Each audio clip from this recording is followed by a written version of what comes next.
Hey, happy Friday. Happy Star Trek Picard Season 3 Friday. Today is March 17th. Happy St. Patty's Day. Welcome to Sci-Fi Center Live Star Trek Weekly. Right now, our primary focus is on Star Trek Picard because that is the current series that's going on right now. As the year goes on, whatever is on the air as far as Star Trek goes, I will try to be focusing on that. But right now, we are focusing on Season 3, Episode 5, The Imposter. I keep saying every episode that it's getting better and better and better. And it is. The intensity of this episode was amazing. Let me bring in our my Star Trek ringman, Brian, Master of None. How are you doing? I am doing very well. This week's episode, magnifique. I've been waiting to Yeah, talk about it with somebody that's seen it.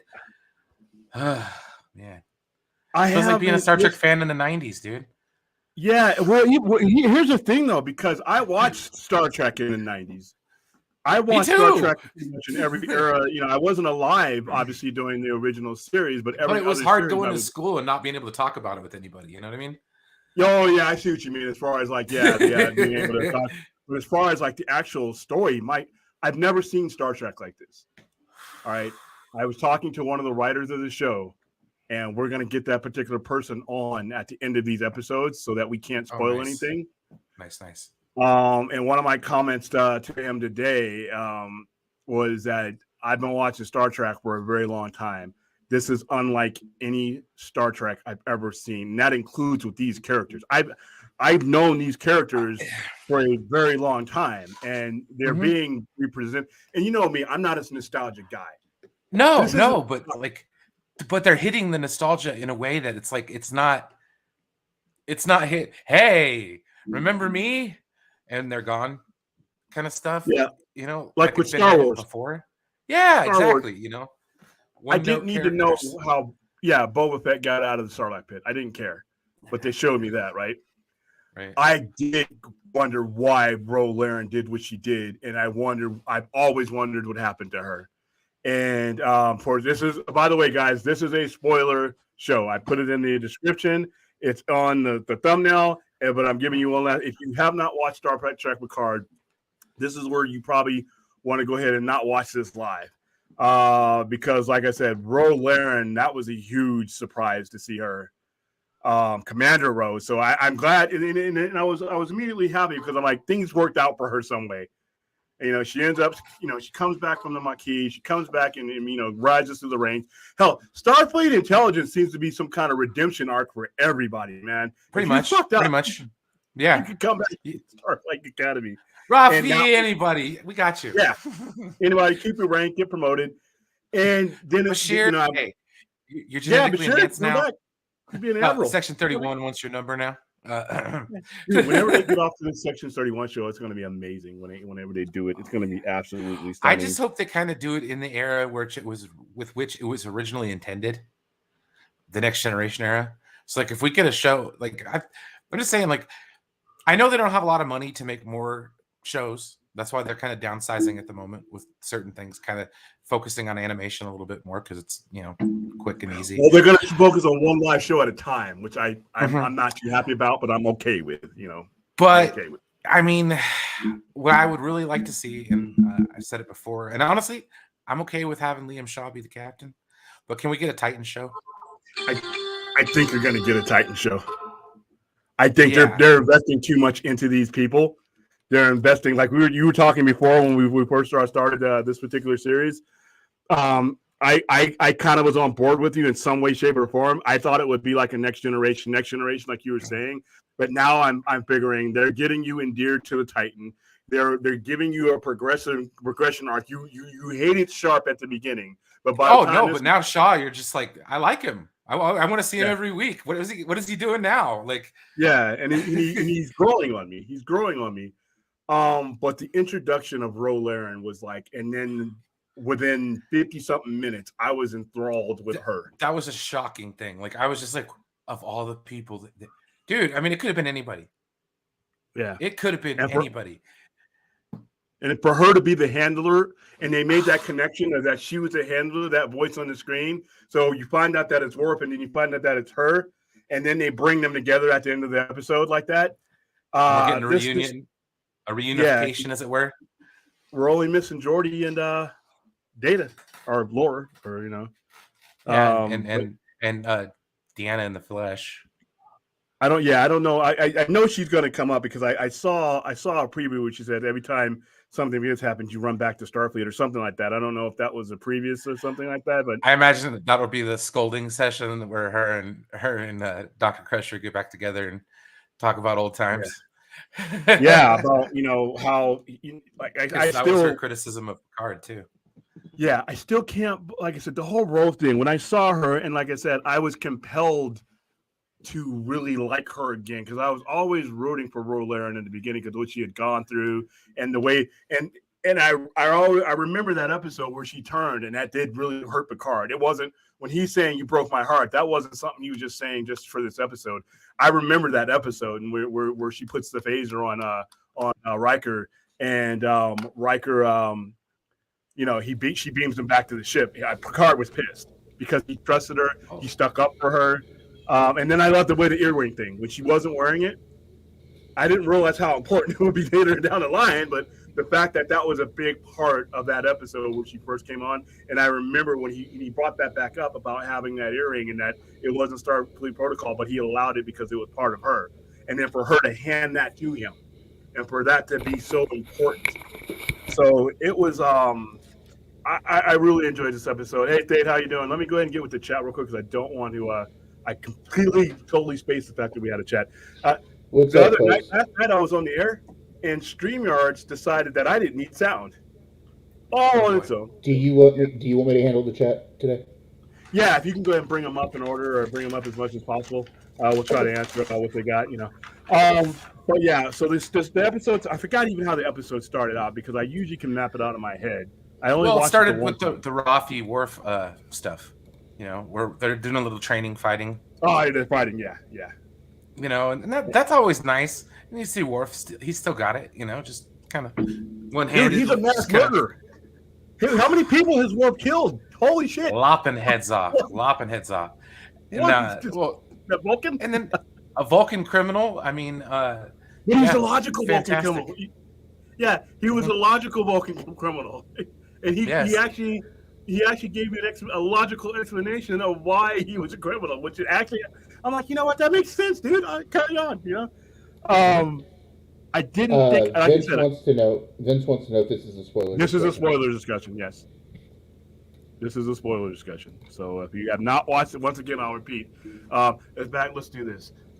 If you guys have not watched the episode, I'm going to go ahead and put the spoiler banner on here that I know we have it in here somewhere because, like I said, some of you have not watched the show, and if you have not watched the show, and then we're going to be speculating our asses off here in a little bit too because what is Jack, dude? I don't want to talk over you, Brian. I don't want to talk over you, but Manzano, it is based on the older Picard, not the younger Picard. The current star year is 2401. So. Okay. He was asking if it was a younger Picard or an older Picard. Oh, okay. No, he's 95. He should be what, 96 now? No, actually, no. He was 94 when the show started in canon. So he's like, damn, he's closing on 100. Yep. But they age differently. I don't have a spoiler. Aaron says she's loving Picard, has loved Rose story conclusion. Yeah, man, I wish it would have went. I wish it would have went more. Man, I'm like I said, this is a spoiler discussion, guys. So she sacrifices herself, and I'm like, I was hoping she would be around a little bit longer, but then again, I mean, she's one of those characters that you could. Here's a question for you, Brian, if you want to field that. Let's see here. What's this, Brian? It's Star Trek Starfleet Academy show is that the setting up the newer generation of Starfleet captains and the possible replacement for Picard on Enterprise as captain. Yeah, I've heard stuff about that as well. It seems like they're leaning into that direction with the show quite a bit, and so keep it coming is all I gotta say. I Haley hope says that she would once like the a murder, Worf miniseries. not necessarily. I would like to see him involved in whatever's coming next, though. Mm-hmm. I don't know if What's interesting is I watched the Ready Room after it had Michelle Hurd and Michael Dorn on it, and they were talking, and she was talking about how all the other people that she worked with this season have had decades in the franchise, and she's only had 30 episodes. And Michael stopped her and he put his hand on her knee and he said, "Hold on, Michelle. Don't ever say you won't get more time in Star Trek." It's like he was alluding to the fact that he's got something cooking, and or either that or his past experience with Star Trek. Yeah. Well, they also said on the Ready Room that he is the character that's been in the most Star Trek series and episodes of any character in the franchise. That's right, because he had a full-on career on DS9. Yeah. So he had the best story arc almost, just as an individual character in that show entirely. And if I'm correct, the mobile only emitter 7 of them have been regulars on 2 different shows, right? Mm-hmm. Yeah. Vince says the mobile emitter explains Moriarty. Oh yeah, of course, yeah, because that's where they kept him. So now. Okay, hold so on, William, you've got a question here. It says, "Hey William, do you think we'll get Jeffrey Combs back in a future Star Trek project? He's already in Lower Decks." Yes, of course. I think he might show up in this. He's already in Lower Decks as an evil AI. So yeah. He goes. That dude Vince says, "I think it's Changelings and Bluegills, the aliens from Conspiracy." No, I think it's the Changelings in the Borg. Yeah. I think it's the Borg. I don't think it's the Borg. Because remember that Borg, that story arc. What's her face? Alice. What's her name? She ended that story arc with the Borg. Not those Borgs. The Borgs that the Captain Shaw was talking about.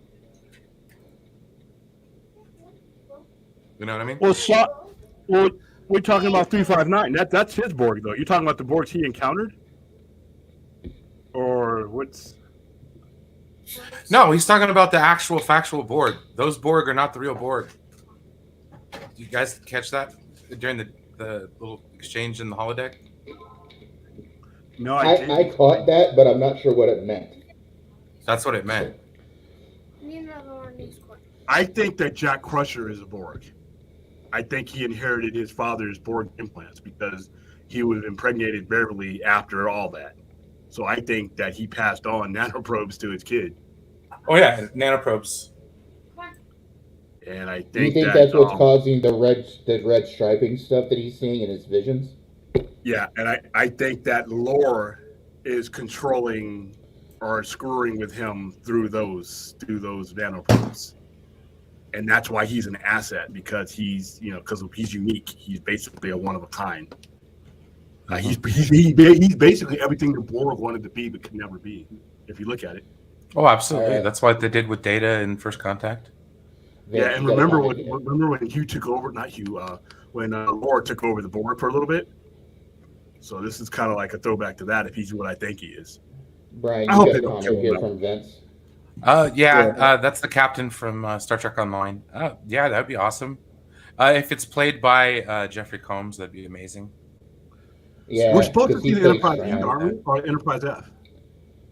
Huh? Aren't we supposed to see an Enterprise in this series? Yeah. The F, yes. Very soon. It's the F. Okay, somebody told me it's at the end of its run, which makes sense. That was in one of the Easter eggs hidden in the in the Elcars. In Ro Laren's earring. It was in one of the panels.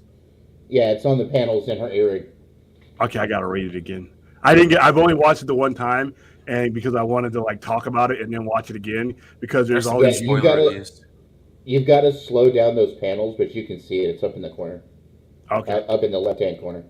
Screen Crush does a good job. I'll be right back. Yeah. Screen Crush did a good job on that one. Numbers here says, do you think they'll ever address in a future Star Trek whatever happened to Benjamin Sisko? They better. Yes. You never know when they're going to do it. It could be in this series. I didn't expect to see Rolarian, dude, so who knows what's coming next. I didn't expect Changelings. That was not... They kept that hidden. They kept that really hidden. Okay, Anthony, the Picard series is not in any way connected to the JJ Star Trek, so no, they don't answer this question. No, they are in the Kelvin. That's a different timeline. Yeah, these changelings are fucked up, man. These changelings, like when she dissected them and said, "Hey, they hold their form until you start dissecting them, and then they start reverting back." That kind of changed the game. Well, they also can't be detected on the blood thing anymore. Yeah, which means there's more than one changeling on that ship. Now, here's the thing: why did not first changeling have those characteristics? The one she killed, the one she fried, and that was looking for its urn. Remember that? Yeah, I don't know. Maybe there's a couple of different factions of changelings. Who knows? I mean, the one that Worf and Raffi had. That one was different. Yeah, he liquefied. But that one that was looking for its urn turned into like some meaty stuff. Yeah, but remember, when Beverly was dissecting the one, that was dead. The one that was that imitated LaForge, Ensign LaForge. That one didn't revert back to pudding. So that was I'm going to be interested to see how that. Okay, go ahead and read that one. Did Data show up, and do you guys think they're going to do an episode that pays homage to the episode that they were trying to figure out if Data was human? Data was in the first season of Picard as a dream for Picard. As for whether he'll show up this season, probably not, but Lore, the evil Data, is showing up this season, so we'll see him. I think that's how Data shows up. I still think there's a part of Data that's in Lore. I think that Lore, I think that there's going to be an internal battle between the two, and I think Data is going to take over. I think that's how they beat him. That's how they end all this. That's my guess. That's just a guess, right, guys? Okay. I don't have the inside. That's possible. Question. Aaron says, question. Did they kill off Odo's character? No. He rejoined the Great Link, didn't he? Yeah. He rejoined the Great Link. Yep. He's Odo's contact, or Worf's contact within the Great Link.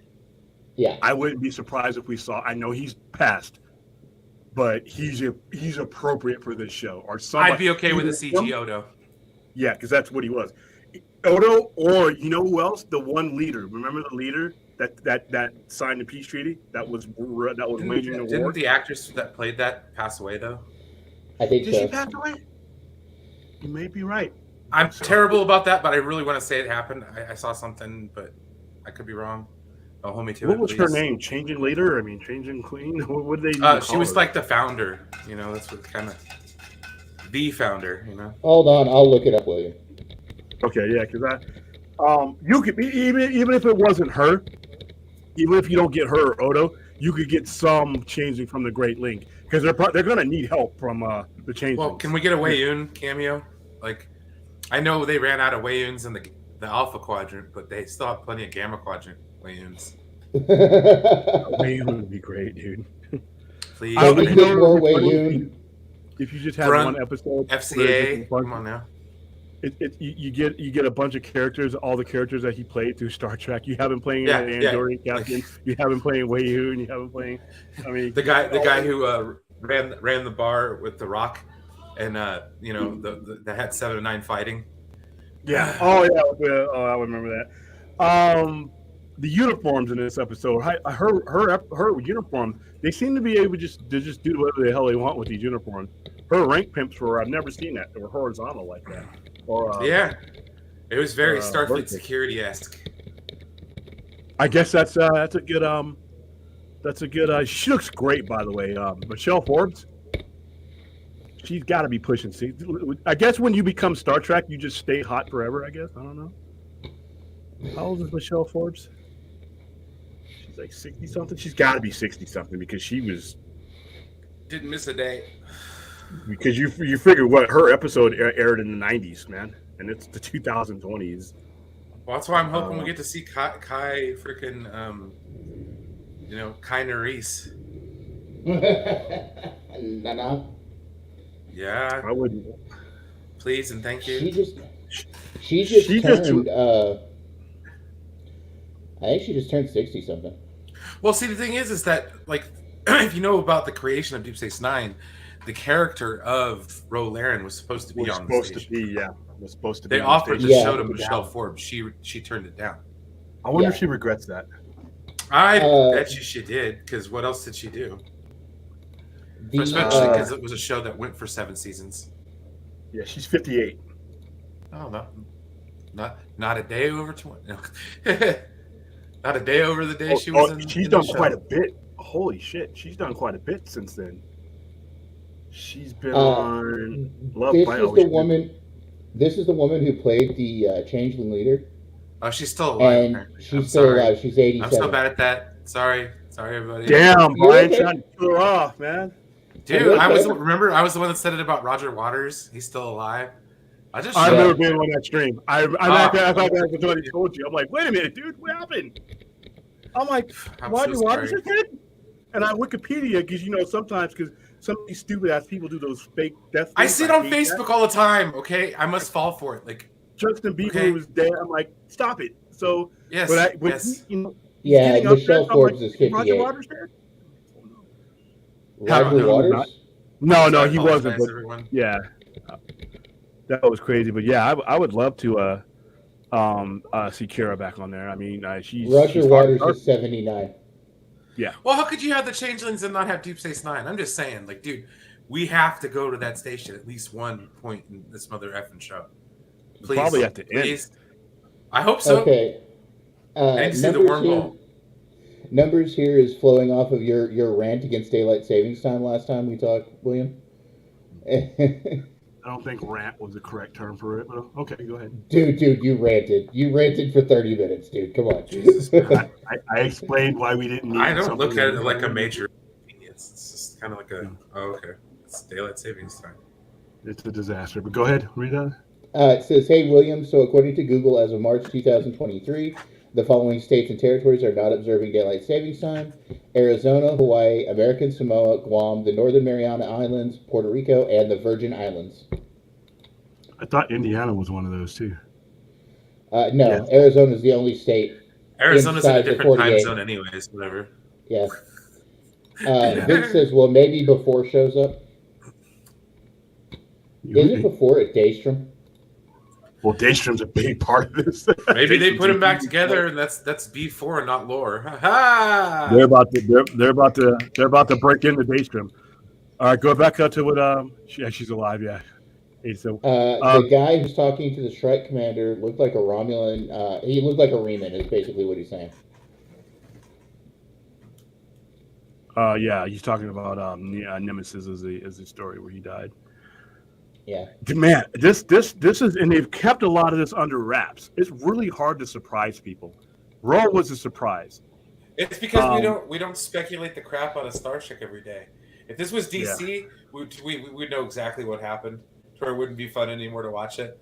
You'd be like, if it was Marvel, it would have been leaked. Tom Holland would have leaked it if it was Marvel. So something stupid would have happened, or we'd have known the source material. Anthony Manzano here says, is there a possibility that we see another Klingon replace Sulu being that George Takei? I'm not sure if he's passed. No, he's still alive. No, he's very much alive. He's want to know if you think we'll ever see a Klingon captain besides Worf. Yes. There's probably some already in existence. And we just never focused on them. In Starfleet, there's captains of pretty much every race. The Klingons would have been the last one because they would have been the last ones to break through. But I figure now, 30, 40 years, after Worf broke through, I'm pretty sure there's probably one or two. Dad Dude Vince says Michelle Forbes is my mom's age, and I wouldn't kick her out of bed. Yeah, man. And I hate to become that pervert on that nerd guy pervert, but she's hot. And like I said, listen, Beverly's in her 70s, and she's not, she's not scaring anybody away. And Aaron says Michelle Forbes is single too. Well, yeah. Even at 58, I still have no chance. Well, let's be clear. Marina Sirtis is 60-something, and she's still hot. Yeah. Look at us. These are the chicks I haven't shot at. The ones that are in their upper 60s and probably would still turn me down.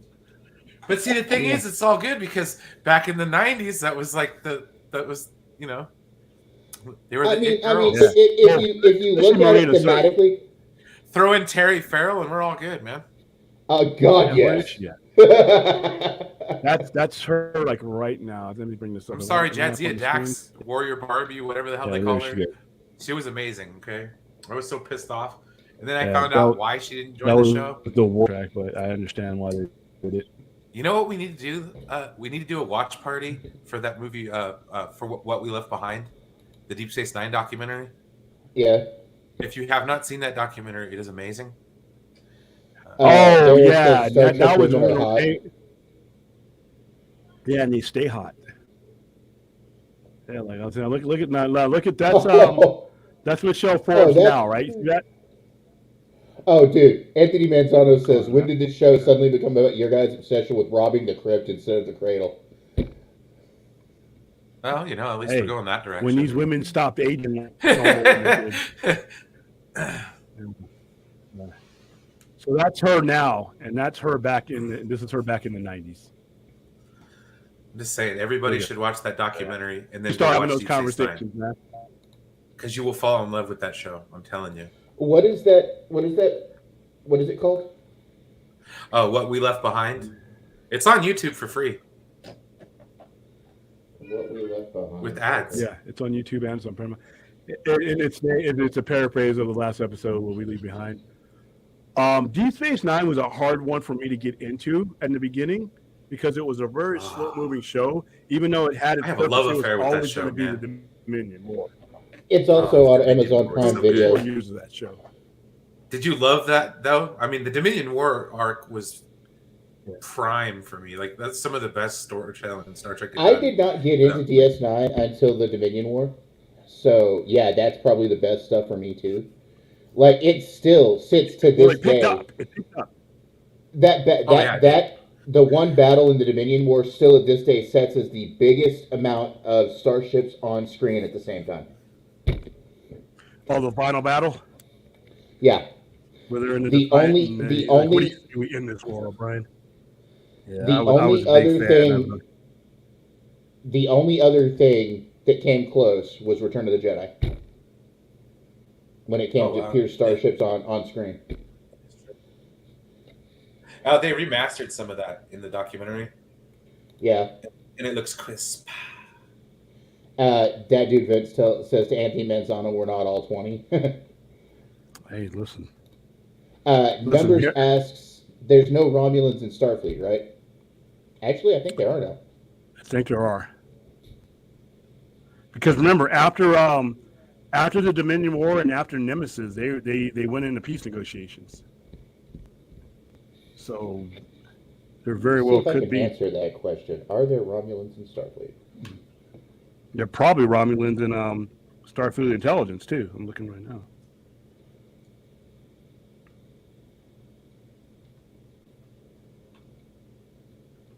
By the way, speaking about Romulans, I just saw Reunification Part 1 and 2. Oh wow!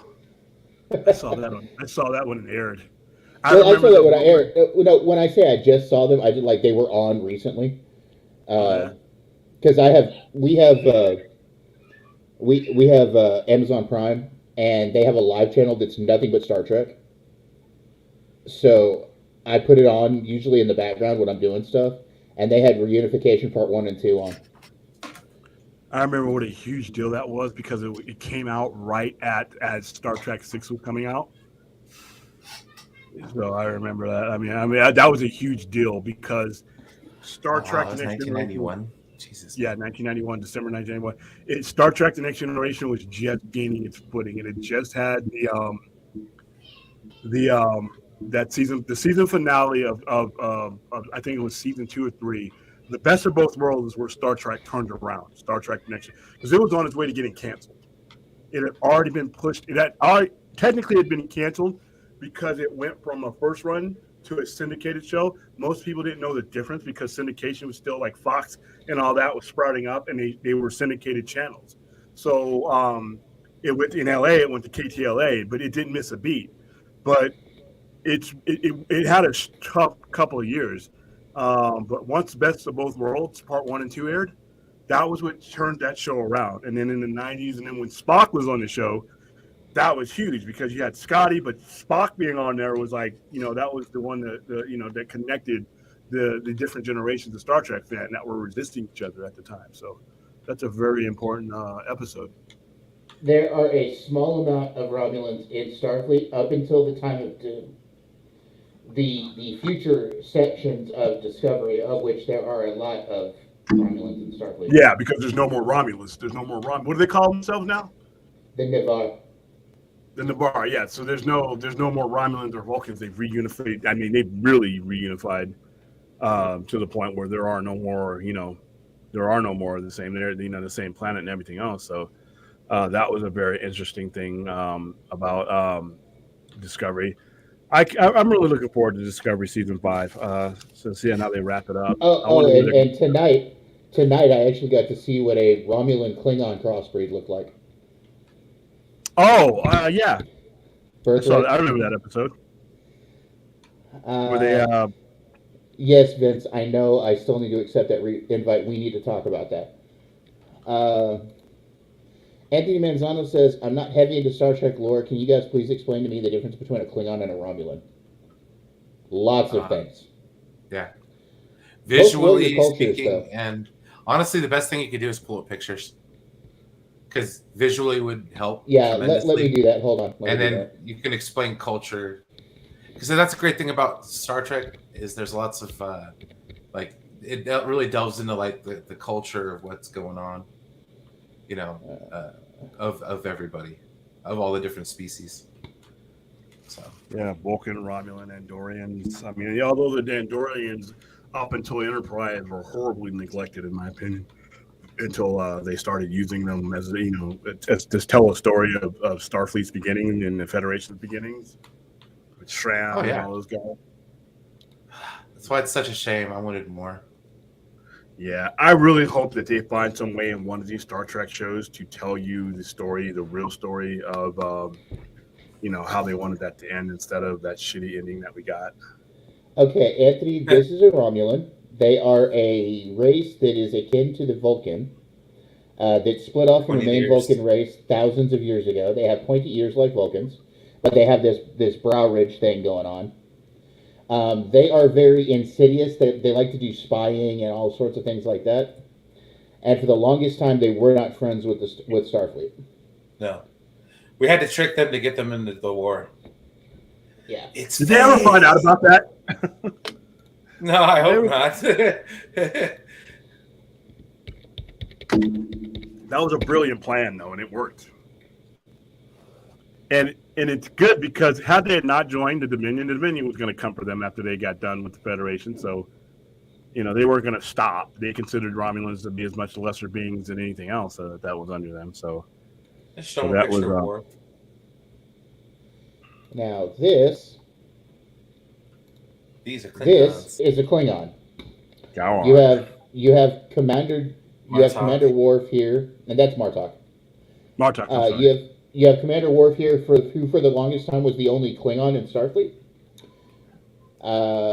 And now you have this is Commander Martok here, who was Chancellor Martok for a while. After Worf killed Gowron. The coolest thing about Klingons is they are warlike. They're a warlike race, but they also have redundant organ systems, which means they have 2 hearts, 4 lungs. All of their organs inside of their body are doubled, with the exception of the brain. They do, however, have a brain in the base of their spine, a small one.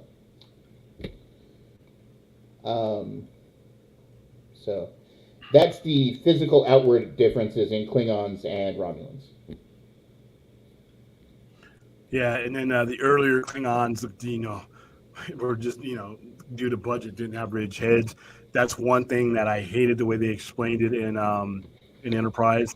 That was not the way they planned on explaining it, but because of old Trek fans sucked the life out of that show, and UPN was too weak a network to stand up to them, we got that stupid ass explanation of the flat-headed Klingons which was Vince absolutely says, horrendous.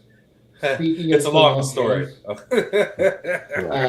Vince says, speaking of Salam Jens, she played the voice of the female changeling in Star Trek Online. There you go. I have to play that. I've never ever played that game. I've watched the little movies. Dude, the game is amazing. I'm enjoying it now because Brian and Vince got me involved. It's a fun game, Star Trek Online. Dude, it's cool that the show's referencing it now. Kind of making Star Trek Online a little bit canon. I'm having more fun with my Klingon than anything else, though, Brian. Right? Honestly, I once I realized that the storylines are basically the same after like level 30, I got pissed off. I was like, this is stupid. Every once in a while, they'll have like a new origin story for like a Klingon or something like that. But and why didn't you people? And why didn't you people tell me that in the mirror universe, Wesley is now Emperor? That's messed up, dude. It really is. Of all the people to be Emperor, it's freaking Wesley. Aaron Pritchard says, in that What We Left Behind documentary, they wrote a mock DS9 movie throughout the documentary. You wrote what? They wrote a mock. They wrote a mock DS9 movie throughout the documentary. What We Left Behind. Yeah, they did a hypothetical season 8. It was really cool. Yeah. You're kind of getting a season 8 right now, kind of. Vince says if Roddenberry was alive today, he'd be all about streaming services. Probably. Well, yeah, because it would give him an opportunity for more Trek. Right now, the only reason why we have Star Trek is because of streaming right now. Yep. But the networks are just not doing. We're not going to do anything with it, including Paramount and Viacom, who own TV networks. So. Numbers says, but definitely no Cardassians in Starfleet, right? Actually, I think there are now. Yeah, because remember, after the Dominion War, the Kardashians sided with them. They helped them win. That's how they brought him into the fold. Yeah. And who was the one that died? Leggett Damar. Damar was my favorite Cardassian. Yeah, Leggett Damar. Anthony Manzano says, did you guys prefer Star Trek Next Generation or Star Trek Voyager? I prefer Next Generation. I prefer Voyager. Space Nine. Even over that. For me personally, I prefer Voyager over most Star Trek of that era. Although these streaming shows, after I'm done with them, I might have to shuffle my brain around because I love Strange New Worlds. I love Picard. Picard is it's Star Trek, but it's not the predictable Star Trek that I grew up with. I can't call the shots here like I can, when I used to watch Star Trek. I'd be like, okay, here we go again with that or that, but it's not the same thing here. With this show, it is you just can't see what's coming, and they're serving you up things that you already know. You know what a changing is, but you don't know what these changing are. You know who Rolaren was, but you don't know who this Rolaren is. And they're doing it in a way that's like, wow, I'm compelled to watch. I don't want the episodes to end. And then when I know what surprised me about this episode is I did not remember, because it's been a long damn time since I've seen a lot of the Next Generation stuff, because I saw every episode as it aired, but what really shocked me is I did not remember the connection between Picard and Ro. And why he was so bent out of shape about it. He was pissed. Yeah. Oh, okay, that dude Vince. William, old Trek fans still crapping in their diapers. Sadly, that clip I had, you died with my old PC. I'm pretty sure it's out on the internet. Yeah, like I said, the biggest enemy of Trek, the thing that will kill Trek, and hopefully we don't get enough of these guys back on the boat, is old Trek fan. Old Trek fan is kryptonite to Trek. Old Trek fans. I'm one of them. Some old Trek fans have been putting it over though. Yeah, I'm old Trek. Yeah, and I'm cautiously optimistic about old Trek fan finally coming back into the news. Let me be very, very clear. I was the epitome of what William used to call old Trek fan. I could not stand the idea of new Trek until Brian, William, and Stella brought me into new Trek. Kicking and screaming the whole time. Hey. Oh yeah, I was not happy. I was not happy. What is this? Dude, it's actually pretty good. Oh wait, hey. Look at that. Just kidding. And then I caught Strange New He got Worlds. into it with season 2 of Picard, which was kind of some hard watching. Yeah, thank you for saying that series. That's now let me do say this though. There were parts of second season of Picard that made me want to throw my hands up again. Oh no, I was kind of feeling the same way. There were parts of season 1. I kind of stopped doing my show after that. I was like, it's not fun anymore. Yeah, Robot Picard. Stella's getting on to me about I forgot about Ensign Rowe, boo. Yeah, I did. You should be booing this man here. Come on, dude. Ensign Rowe was like her action figure was well sought after. Okay. And Vince says, had I been there, I'd have dragged your butt into it. I'll be right back. I'm going to use the restroom. No problem. What's this? No, there's a lot of old Trek fan. It's funny to watch old Trek fan and the people who brought me into this fold, like people like Gary from Nerdrotic and stuff, hating on Trek for years and years. You know what? He's actually enjoying it. Yeah, he's enjoying Picard, which is funny. They all are. So I'm just like, you know what, dude? And that's why I'm like, at the end of the day, it's all hyperbole, dude. Like, you could get along with people if it's something you could find common ground on. I mean, we might disagree on our takes on Star Wars and shit, but you know, I could Stella makes a good connection here. Vulcans and Romulans culturally think Chinese and Japanese. She's not wrong. Or Korean or something like that, you know, or Korea Japanese. You know, they're a little bit different in terms of culture. You know, a lot different in terms of culture. As for what you were saying, Manzano, I did not mean to make you think that I was saying they were changelings. Changelings are the only things that can shapeshift in Star Trek. Well, that's not entirely accurate either. Well, there are other species that shapeshift, but Romulans are not one of them. Yeah, because the Scorpions can change, can't they? Yeah. Species 8472, the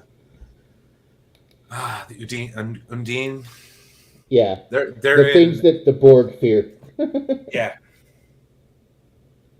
Because they were. I'd forgotten about them. They shapeshift too. Didn't they call themselves the Scorpions at one point, or didn't somebody call them the Scorpions or something like that? No, the episode was called Scorpion. Oh, okay. And Vince says Gary just wants hate views, though.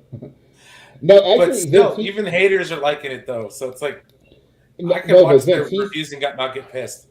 He actually got in trouble with his subs the other day for saying he liked Picard. He got jumped by his subs. Well, good for him for saying he liked Picard season 3. I like it. Vince says, I used to watch Gary and Mike Zero and then Google people debunking the Trek and Star Wars hate and found Enosh, a.k.a. Mark Uno. That is cool. When I got fed up with that segment, I did, but it was over Star Wars. I had good conversations about Star Trek. Clinton Huntley says he likes Strange New Worlds. Oh, Strange New Worlds is fantastic. I can't wait for season 2. It's a serial, but each episode is a complete story. I'm not a fan of serial stories. I'm not really a fan of serial series either. I like a storyline, but I don't know. Strange New Worlds is doing it pretty well. I will say this, though, Brian, and this is going to be the thing that weirds you out. Before my dad passed away, and he was an even older Trek fan than me. He was the guy who got me into Trek. He was actually into the new Trek stuff before I was. Oh, wow. When I told him that you guys had got me to start watching the new Trek stuff, the first thing he said to me was, "You didn't watch new Trek?" Well, see, that's the one thing I always makes me a Star Trek fan, at least, and I think it applies to other things too. It taught me how to be open-minded. You know, like as far as Star Trek goes, that's like everybody hated Not my dad. I didn't mean my dad. I meant my mentor, Steve. Oh, it wasn't my dad that said that. But yeah, it was my mentor Steve that said that.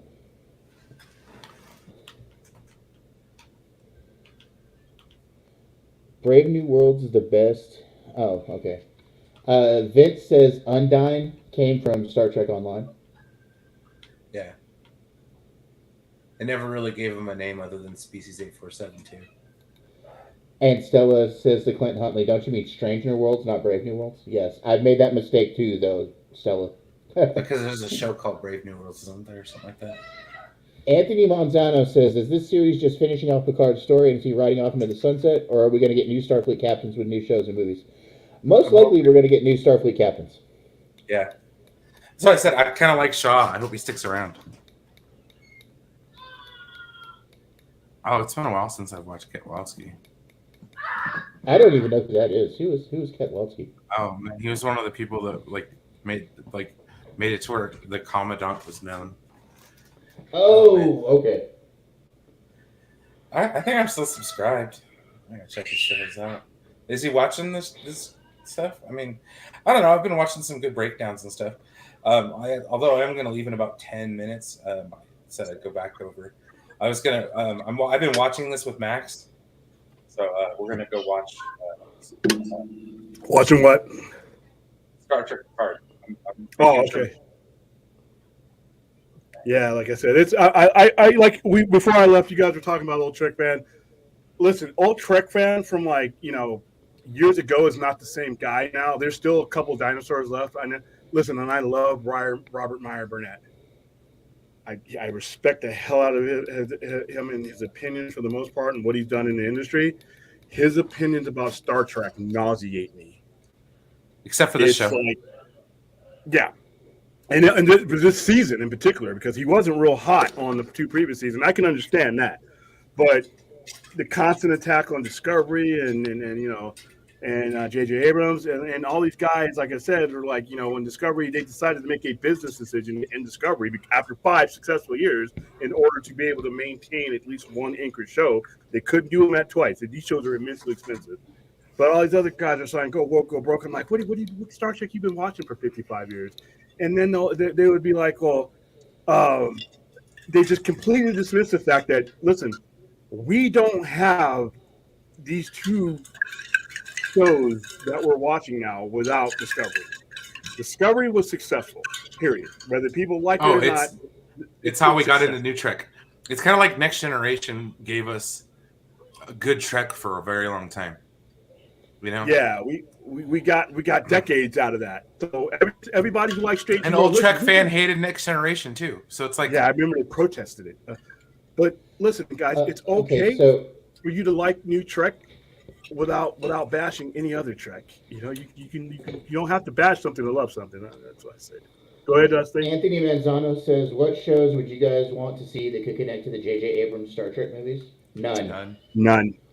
And that's not a knock against those movies. I just think those movies had their purpose, and they had their finite time period. And once you've done with the fourth one, that will have served its purpose. I don't see any reason to go on with it after that. Personally. Numbers here says, "You guys think Species 8472 will show up on Picard?" No, probably not. I don't think so. There's a lot going on right now. There's a lot of species.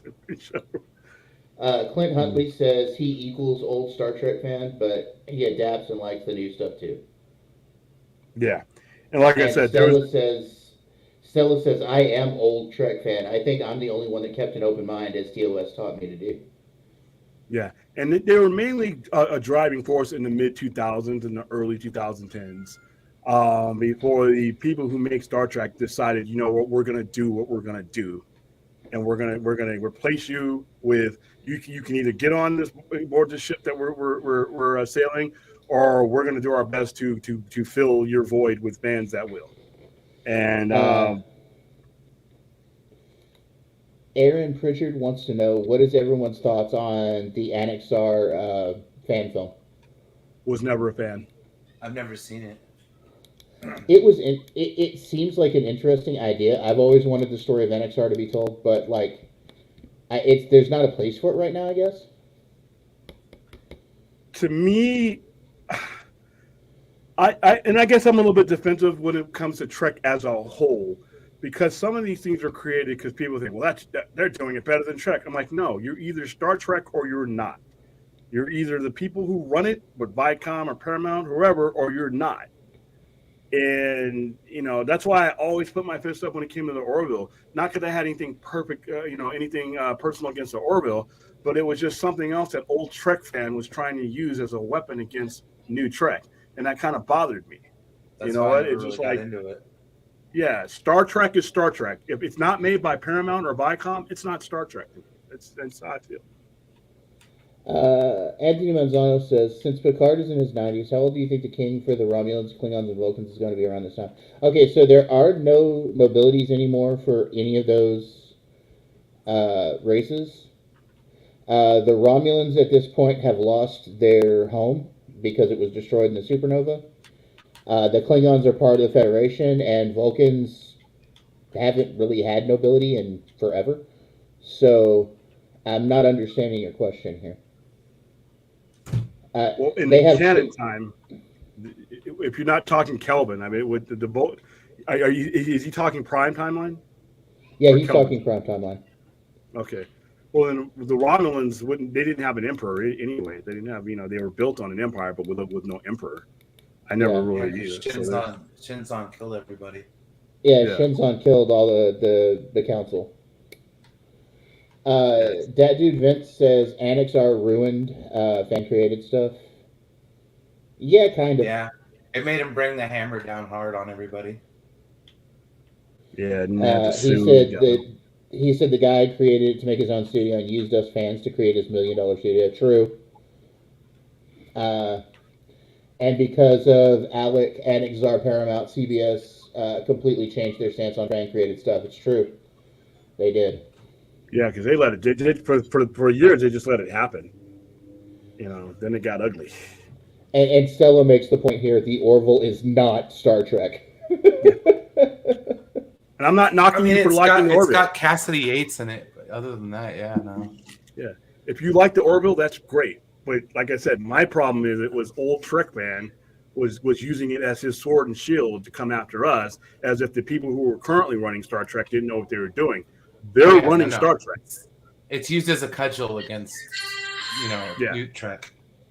Yeah. Yeah, I was listening to... You don't have to like their Star Trek, but that's Star Trek. It is, I was listening to a guy the other day talk about canon and what canon is and everything, and he kept bringing up Star Trek and how the new Trek isn't canon, that the only people who can determine canon is the original creator and everything. I'm like, but the original creator's dead, so he can't determine canon anymore. Even when he was alive, he wasn't. They moved him out of the way.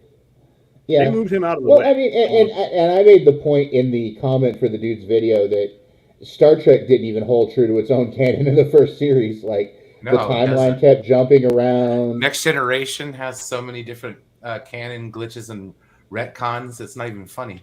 In the 7 years that there was a show, you don't think they didn't have like continuity issues? Yeah, and you had remember he got removed from the movie where he got replaced. He was supposed to direct that, but he got replaced. And then remember he was running the Next Generation until they said nah. And then they put in Rick Berman and Brandon Braga, and as much as those guys got us sailed over the next 20 some odd years, without those two, there is no Trek. They kept Trek alive when it was not breathing and kicking. Oh yeah, absolutely. Numbers here says, have you guys seen Red Letter Media's reviews on the new Trek shows like Discovery and Picard? And if you have, do you agree or disagree with their takes? Not on this season. No, their takes are horrible for the most part. I like. Yeah. Have you seen them for this season though? I've never read them. They've really been enjoying it. So, but anyways, I'm gonna get going. Guys, have a good night. Yeah, we're about to wrap it up. All right, brother, you take it easy. Introduce them in. All right. Have a good night, guys. Thanks, man. All right, that's good. You got one more? Hold on, let me finish up our thing here. We've only got a few more. Alec Peters also borrowed memorabilia from fans and never gave it back. True. Alec Peters is a known bully.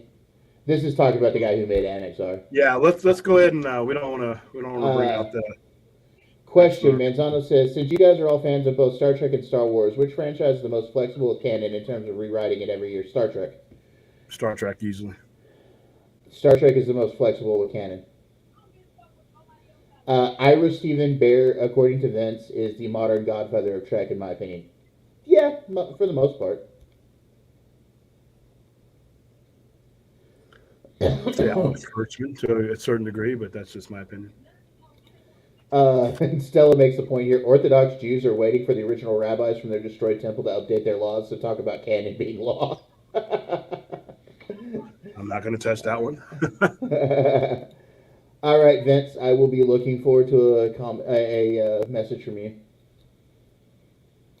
And that is. All right, guys. I got a lot of That noise. is the end of our. That is the end of our chat at the moment. So. All right, everybody. Some lady stay outside of my lady stand outside my store screaming. So we're gonna end the show so I can go get rid of her. Not physically, but get rid of her off the property. All right, guys. We will see you next week with probably going to be an even better episode of this if that can even happen. But I keep saying that each episode is better than the last, and they continue. So we got 4 or 5 more episodes of this, and I'll take all of it, guys. So. All right, guys. We're mid-season right now, so we've got 5 more episodes. Yeah, so we will see you tomorrow night on the Overnighter, and I got a lot to stuff into that show. Oh, dude, I've got something I got to talk about on the Overnighter too. Something that I was able to do this week that I think you might be interested in. Cool. We'll see you guys in about 24 hours.